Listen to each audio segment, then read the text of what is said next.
Hello, good morning mga kahanap bahay. Meron tayong tripping ngayong araw. Ngayon linggo sa GMR5 or Green Meadows Residences Phase 5. Ang client ay pipick upin natin somewhere in Batangas lang din. From Cabuyao, Laguna, ito tayo ng San Jose, Batangas. Pakita ko ulit sa inyo yung update doon pagdating namin sa site. Mga kahanap bahay, nandito tayo ngayon sa site. Kasama natin yung client na tripping natin ngayon. Ito yung pinuntahan namin, Adeline single attach. So yan, pakita ko na rin sa inyo. So yan, ito yung Adeline single attach dito sa GMR5.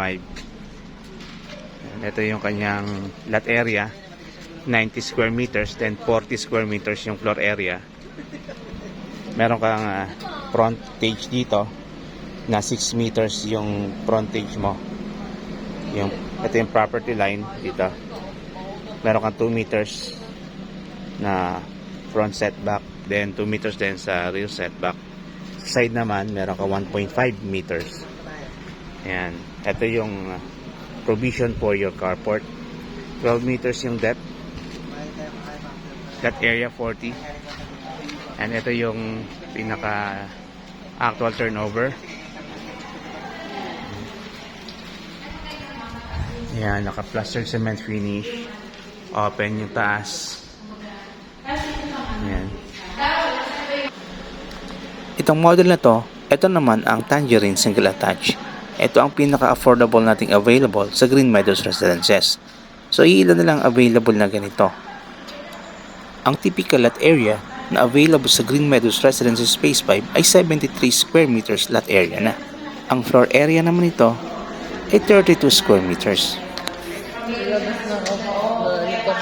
As you can see, bare type turnover din ito. Kung ano ang nakikita nyo sa video, ito na rin ang actual turnover niya. Dito sa likod, nandito ang iyong lavatory. May extra space ka pa rin dito na pwede mong gawing laundry area or extension ng iyong kitchen. So mga kahanap bahay, nandito tayo ngayon sa Green Meadows Residences Phase 5. Konting update lang dahil may tripping tayo ngayon. Sabay lang natin yung update ngayong araw na to. February 15, 2026. Tingnan nyo, nandito ako sa area, block 12. Kung nasa nandito yung model house ng Carnation single attach. So ayan yung model house ng Carnation single attach. Pakita ko yung paligid. Block 13, 14, 15. So wala pa tayong development, pero may mga kalsada. As is, last time na nag-video ako, nag-update sa inyo, yung mga single attach na yon, ayan, ginagawa, ano siya, nadagdagan naman siya ng construction.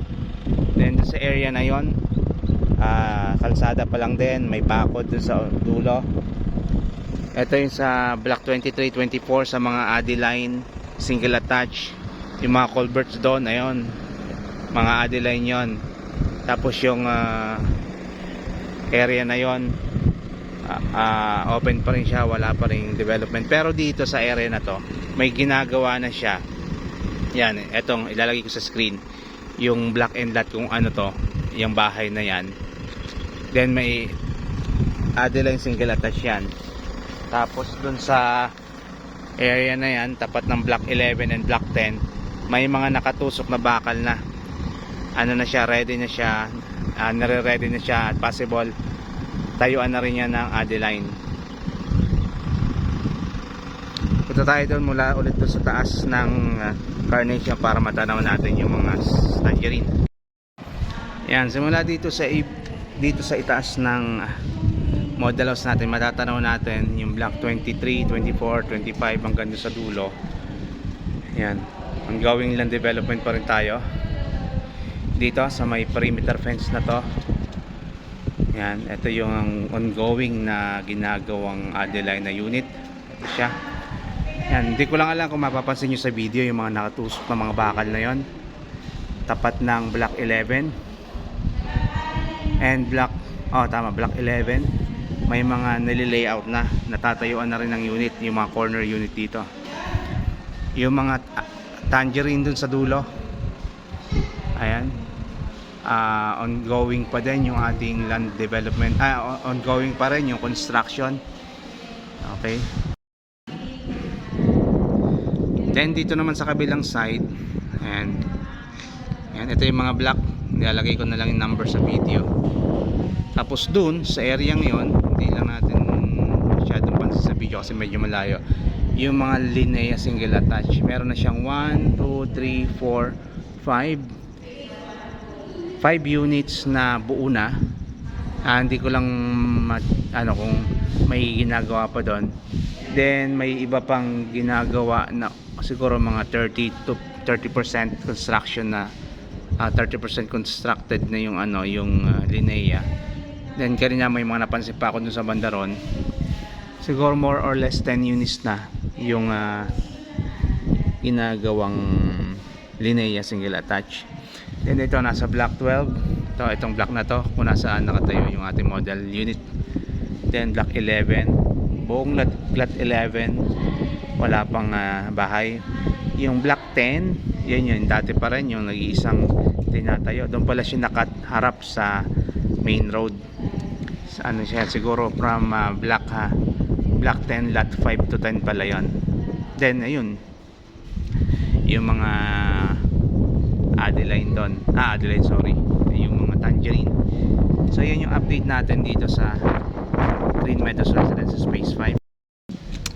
So ayan mga kahanap bahay, ito ang latest update natin dito sa Green Meadows Residences Phase 5. If interested kayo dito kumuha ng unit, dahil bukod sa mura, malaki ang cut ng lote at may mga pamimilian pa kayong model house dito. Available ang Tangerine single attach, available ang Adeline single attach. Sa Adeline single attach, mga less than 15 units na lang yung ating available as of today. At ngayon may tripping nga kami, ang gusto rin nila is Adeline single attach. Available din sa Jasmine single attach and Carnation single attach. Marami-rami pa tayong Carnation, and of course Linea. Kaya kung gusto nyo magkaroon ng property, huwag nyo na antayin tumaas pa yung presyo at mag-schedule na tayo ng appointment sa tripping, or message nyo kami sa number na nag-a-appear sa screen para mapadala namin yung mga details na kailangan nyo. From time to time napupunta ako dito, i-update ko kayo sa development nito. Yan, yung mga viewers natin from mga OFW, masusubaybayan nyo yung development dito. Kontakin nyo lang ako sa number na nag-a-appear na yan at mag-schedule tayo tripping. Thank you so much for watching. I'm Mr. Bats, Optimus Marketing Group, Corinthians Realty. See you.